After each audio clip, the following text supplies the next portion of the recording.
Assalamualaikum warahmatullahi wabarakatuh. Saya Yudi Pramuko, tukang donat dari Parung, YouTuber tertua di semesta. Saya barusan menikmati wawancara Deddy Corbuzier dengan Kaisang ya. Dulu saya malas itu ngelihat Kaisang itu.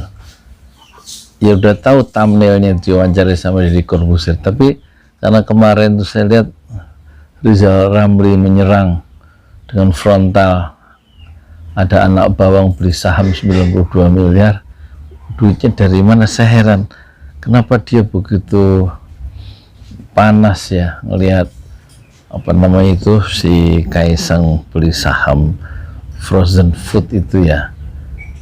Itu membuat saya akhirnya nyari, pengen tahu lebih jauh tentang Kaisang, membuka podcastnya Deddy Corbuzier. Saya ketik Deddy Corbuzier Kaisang gitu ya, podcast, dan muncullah. Saya menikmati dari awal sampai 52 menit ya. Tadinya saya malas itu ngelihat Kaisang karena dia anak presiden Jokowi, yang sebagai presiden Jokowi saya benci ya terhadap kebijakan-kebijakannya, dan itu kan biasa aja, ada yang benci ada yang cinta ya. Tapi begitu saya lihat Kaisang diwawancarai, mungkin juga faktor Deddy Corbuzier yang sangat mahir ya di dalam bukan mengolah kata, mengolah suasana dan imajinasi dalam wawancara narasumber yang berbeda-beda, sehingga suasananya itu tampak begitu cair dan renyah ya. Dan saya melihat Kaisang ini tidak mungkin akan masuk ke dalam politik ya. Dia akan fokus pada bisnis. Dia seorang yang pragmatis dan seorang yang jujur, dan juga orang apa adanya ya. Jadi menarik ya. Dan dia lebih berorientasi kepada peluang. Misalnya ketika ayahnya diserang, Pak, Pak, Mangewu Pak, itu sedikit aja, tapi sedikit aja ya. Pak, ada gelasnya nggak Pak? Saya gelasnya kecil Pak, ada. Gelasnya, ambil deh. Maaf. Ya, bentar ya. Tapenya yang dikit, apa esnya yang dikit? Tapenya. Tapenya dikit aja. Ya.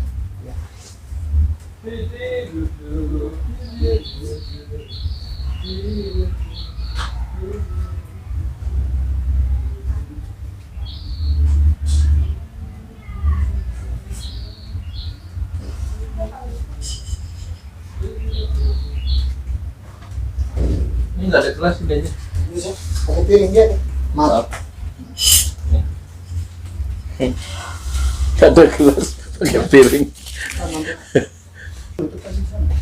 Udah. Nggak ada gelas, pakai piring aja, beli es doger.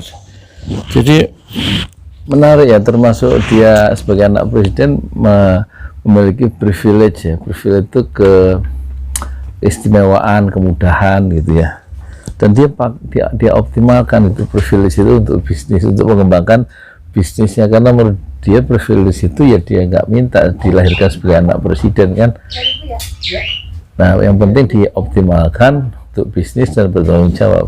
Itu kan cara berpikir yang sangat berorientasi pada ya. Makasih ya. Sama-sama Bapak. Kembalinya dari mana? Oh ini ya. Bismillahirrahmanirrahim. Es doger pakai piring. Nah, sampai minta gelas nggak ada. Bismillahirrahmanirrahim. Daripada kelamaan, Bismillahirrahmanirrahim. Saya minum dulu ya.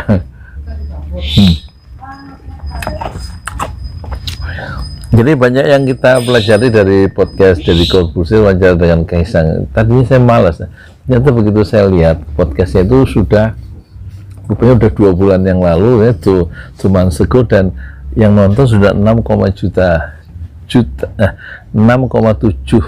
juta viewers ya. Berarti banyak ya.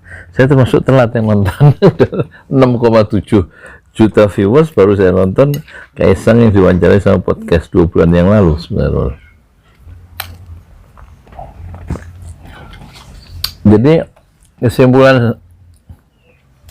kesimpulan saya dia orang yang jujur ya, mengakui termasuk seorang bisnismen sejati lah, apa pengusaha sejati.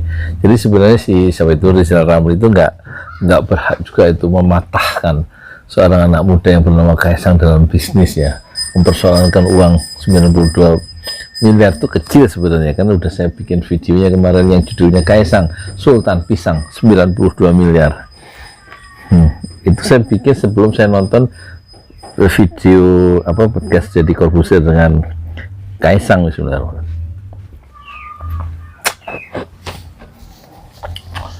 Jadi saya merekomended ya, tontonlah Kaisang ya.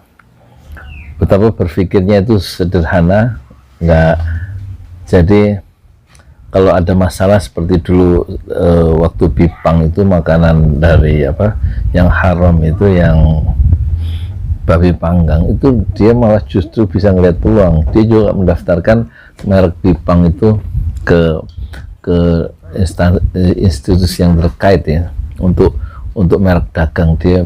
Bipang itu menjadi biskuit panggang. Jadi dia memakai gelombang Bipang yang sudah mengedukasi masyarakat, namanya itu mereknya, tapi dia ubah singkatannya menjadi biskuit panggang misalnya.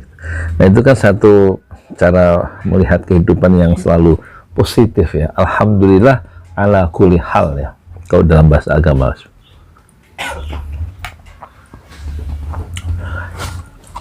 Dan link-link atau jaringan-jaringan yang sudah dibangun oleh bapaknya yaitu Jokowi sebagai presiden itu juga dia akui oleh Kaisang sangat menguntungkan ya.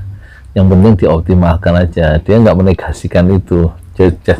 Malah itu link-link ayahnya sebagai presiden itu justru menguntungkan dia di dalam merintis bisnisnya. Yang penting tanggung jawab, justru itu keuntungan buat dia dalam usaha-usaha entrepreneurship-nya itu.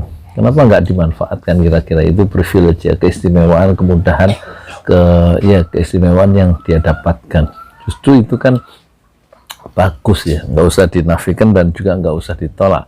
Justru itu satu modal ya untuk mengembang bisnis. Itu yang pertama. Yang kedua, kalau dia nggak ada merasa gagal dalam bisnis karena dia yakin nanti kalau gagal ada uang dari bapaknya Pak Jokowi untuk membackup bisnisnya. Jadi dia melihat bisnis itu sesuatu yang enjoy, dan dia merasa memang dia tertarik dengan politik, dia akui, tapi dia kayaknya kalau menurut saya dia tidak akan pernah masuk dalam dunia politik yang penuh hujatan.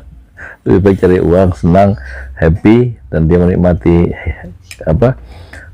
happy-nya itu rasa senang itu dalam mencari uang, dalam mengembangkan bisnis, dan bisa membuka lapangan pekerjaan yang begitu banyaknya.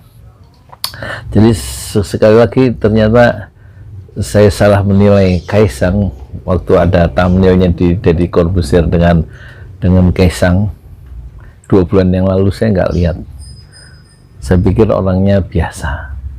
Ternyata setelah saya perhatikan secara cermat ya, dari menit pertama sampai menit ke 52, orangnya ternyata biasa dan sederhana maksudnya. Dan kesederhanaannya itulah kekuatan dari Kaisang. Nah, itu aja ya, yang dulu saya malas nonton Kaisang sekarang ternyata dia seorang pejuang wirausaha yang sejati, meskipun penuh dengan kejujuran dan apa adanya. Saya Yudi Pramuko, tukang donat dari Padang YouTuber tertua di semesta.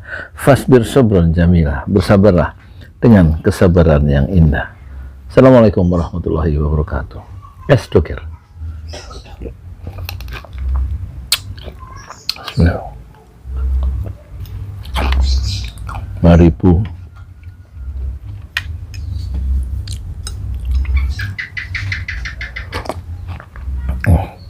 Jam 11 panas-panas gini memang enak makan es doger.